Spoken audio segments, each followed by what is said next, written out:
on the bandage. The golden retriever wags his tail and you can't help but smile. You hand Mrs. Oh, Higgins that's a the cute leash. doggy. She thanks you for staying late, Maybe eaten by crabs or ants. hands you a check, and leads the dog I don't out think that's into the that rainy night. painful. You lock the front door and you flip A the bear? sign to closed. Eaten up by a bear, but you're still alive. And you can still feel everything. That's It's been a long painful. shift. 12 hours on your feet. A fist slams against the glass. You look up. A man stands at your door. He's soaked, shivering, wild-eyed. He isn't holding a leash. He's holding a friend. The friend is slumped over his shoulder, one arm dangling limp, the other pressing a red towel against his stomach. The towel is soaked through. You can see Go to it dripping hospital. onto the sidewalk, Not vet mixing with hospital. the rain. You wave them away, and you point to the hospital down the street. It's only 4 blocks away. Yeah. They have real doctors there. You're just a veterinarian. They have real equipment and real medicine. The man shakes his head. He pulls a pistol from his jacket, and he taps it against the glass. You unlock the door. They stumble inside, and suddenly your quiet clinic is in chaos. Mud on the tile, water pooling by the door, and blood. Blood on your clean floor, leaving a trail from the entrance to the exam table. The gunman kicks the door shut while you help hoist the injured man onto the table. It's a bullet wound. You tell him shit. you fix broken paws. You give rabies shots. You remove ticks and trim tails and tell old ladies their cats need to lose weight. You don't do this. You've never done this. The gunman doesn't care. Fix him. That's all he says. But you understand everything those words mean. He doesn't have the Fix him medications or for join it. him. You look at the wound. Then you look at your cabinets. You don't have human medicine. You don't have the right Yeah. tools. You don't have training for this, but you have to try. You grab a tranquilizer meant for horses. It's strong enough to drop a 1,000-pound animal in 30 seconds. You do the math in your head, calculating the dose for a man. You pray you don't stop his heart. You pray you got the numbers right. You inject the line. The man groans. His eyes roll back. His body goes slack against the table. He's under. You have maybe 20 minutes before he starts to wake up. But why was You he work shot? fast. You clean the wound, you find the damage, and you stitch him up with heavy blue nylon, the same you use on Great Danes and German Shepherds. It will leave a Oh. jagged scar. But he is alive. The gunman watches the whole time. He doesn't speak. He doesn't move. He just watches. When you tie the final knot, he steps forward. He reaches into his jacket and pulls out a thick envelope, then tosses it onto the patient's chest. Keep your mouth shut, he says. Buy yourself something nice. He carries the man out the back door. You don't help them. You just stand I there, love the way they hand animate shaking, these stuff. watching them disappear into the alley behind your clinic. The door swings shut. You're alone. You pick up the envelope. You open it. You count the bills $5. inside. $5,000. Never mind. Cash. You don't know what to do. Part of you wants to call the police, tell them everything, show them the blood on your floor and the money in your hands, and let them handle it from here. But the clinic hasn't been doing well lately. The bills are piling up. The rent is late. You're trying to save for Go your to the daughter's police. college fund, and every month you fall a little further behind. And these guys don't look like they forget a face. You saw the gunman's eyes, cold and calculating, the kind of eyes that remember everything. Reporting them could lead to problems, the kind of problems that don't get solved by calling 911. You mop the blood off the floor. You throw away the rags. You hide the money in the back of your filing cabinet behind the tax returns nobody ever looks at. tell But yourself, if he get it's- caught, wouldn't he go to the jail A too? one-time thing. So why is he 3 cleaning it nights up? later, your phone rings. Irony, It's 2 how's in your the cheating morning. session? You're half asleep on the couch, the TV playing some old movie you've seen 100 Oh, times. that's booby. It's a number you don't recognize. You answer it. The vet who works late. I heard you do good work. You don't say anything. You barely breathe. A friend of mine needs help. Same situation as before. Double the pay. You should hang up. You should call the cops right now. Tell them about the phone call. Tell them about the money hidden in your cabinet. But you think about your daughter again. You think about the tuition bill sitting on your kitchen counter, the one with the red Daughter past can be a VTuber. due But it's stamp okay. in the corner. You give them the address. The second patient is a woman. She's hurt badly. You clean the wound, you stitch her up. 47 stitches in a neat, careful line. When you're done, her partner hands you an envelope. You don't count it until they leave. But who are these people though? $10,000. You start Where are keeping they the back coming door from? unlocked on Tuesdays and Thursdays. Word spreads. You don't know how, and you don't ask, but it does. A man with a shattered kneecap shows up on a Tuesday. You set the bone with a splint meant for Bernese mountain dogs, wrapping it tight, telling him to stay off it for 6 weeks. A woman with burns on her palms comes on a Thursday. She says she grabbed something hot. But why can't they just go to the hospital? Is it because of insurance? I don't know. Don't ask what. You just wrap her hands expensive? in gauze and give her antibiotics meant for chickens. They all pay cash. He's a They all leave through the veterinarian. back door. They all know better than to ask your name, and you know better than to ask theirs. But here's the thing. Here's the thing that lets you sleep at night. Most of them aren't criminals. Most. Yes, every now and then you're dealing with someone dangerous. Someone whose eyes are too cooled, whose hands are too steady, whose wounds tell stories you don't want to hear. But mostly you're helping people who just can't afford a hospital. A construction worker who fell off a ladder see. and doesn't have insurance. A mother who burned herself cooking dinner and can't miss work for a doctor's visit.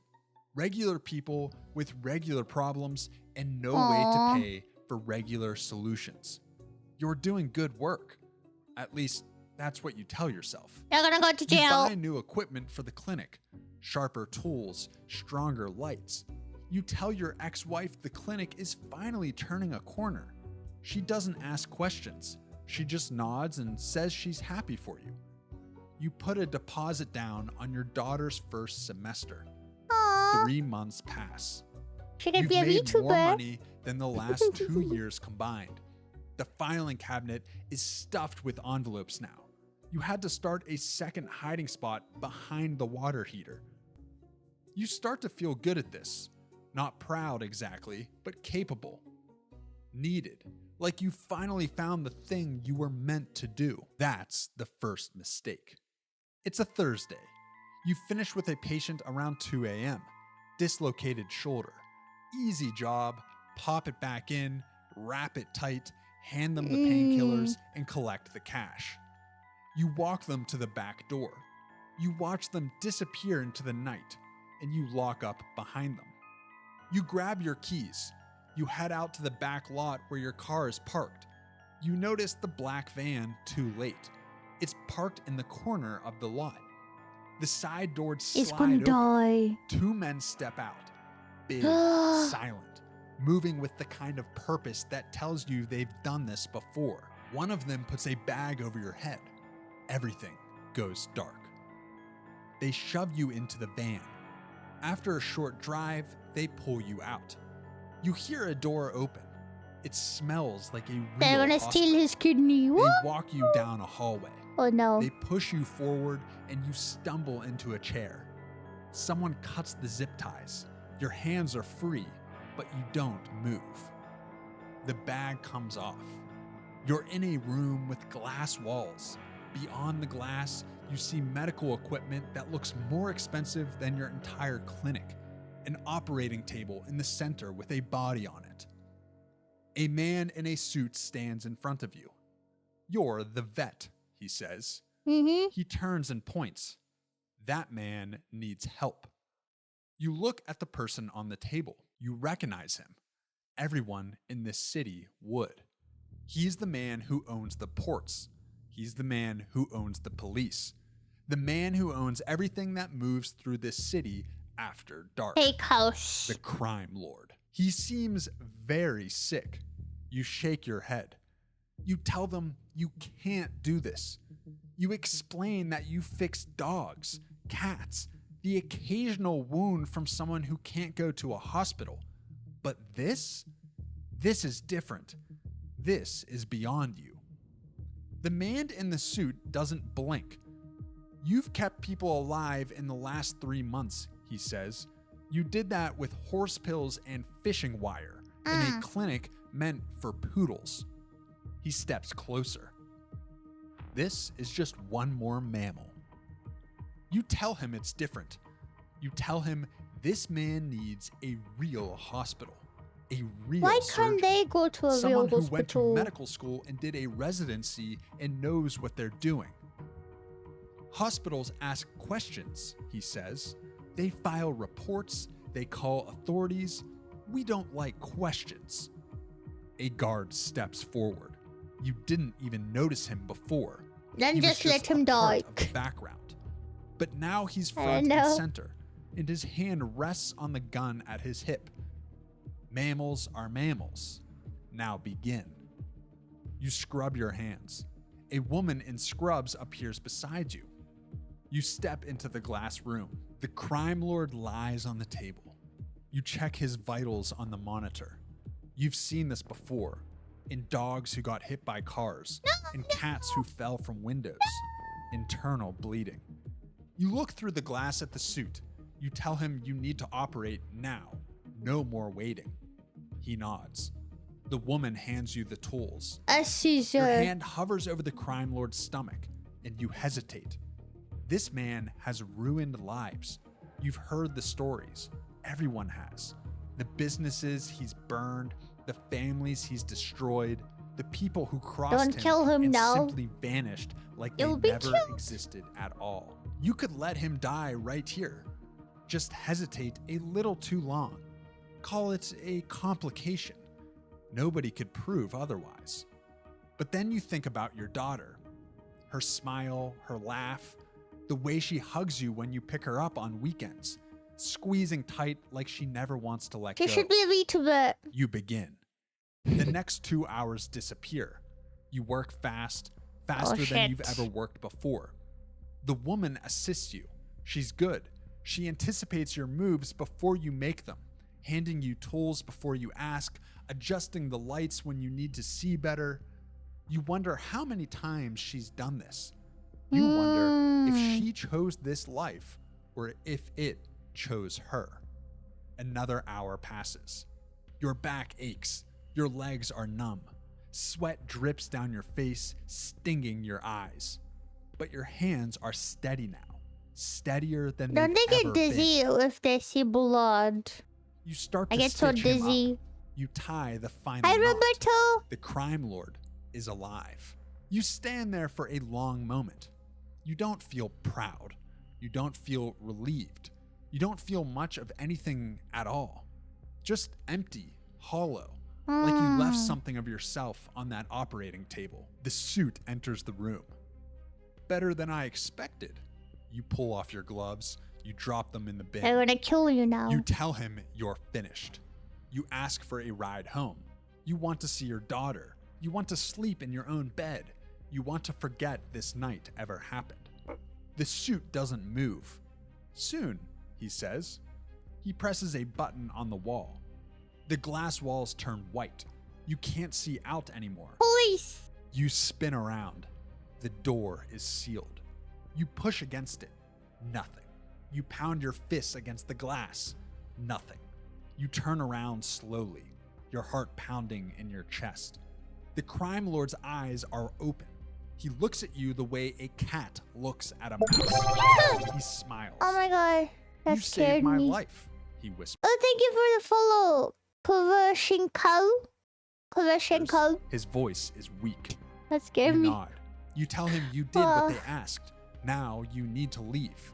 You have a family, a daughter who needs her father, a life that's waiting for you outside these walls. He shakes his head. A gift like yours, he says, wasted on house pets? He points to the corner of the room. You look. There's a bed, neatly made, a small desk with a lamp, a stack of medical textbooks, thick and heavy.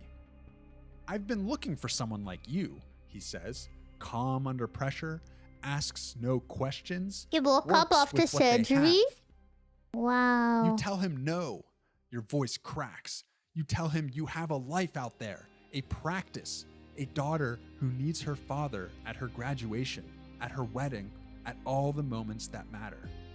She'll be taken care of, he says. Best schools, nice home. She'll have everything she needs. She won't even notice you're gone. You move toward the door. You press your hands against the glass. It's cold against your palms. Nobody comes. The suit's voice fills the room. Get some rest. What if you meet your daughter once a week? Isn't that enough? Early tomorrow. No, that you isn't look at enough. the bed Never in the mind. corner. You look at the locked door. You look at the man you just saved on the table. You think about that first night, the gunman at your window, the pistol tapping against the glass, the cash on the table. You thought you were making a choice. You thought you were in control. You were wrong. You spent your whole life saving animals. Now you've become one. No. But what happened to him though? What happened? Is that another video? Nope. No video? Squid Games rank. Oh, no, the video. No, I wanted to know. Oh.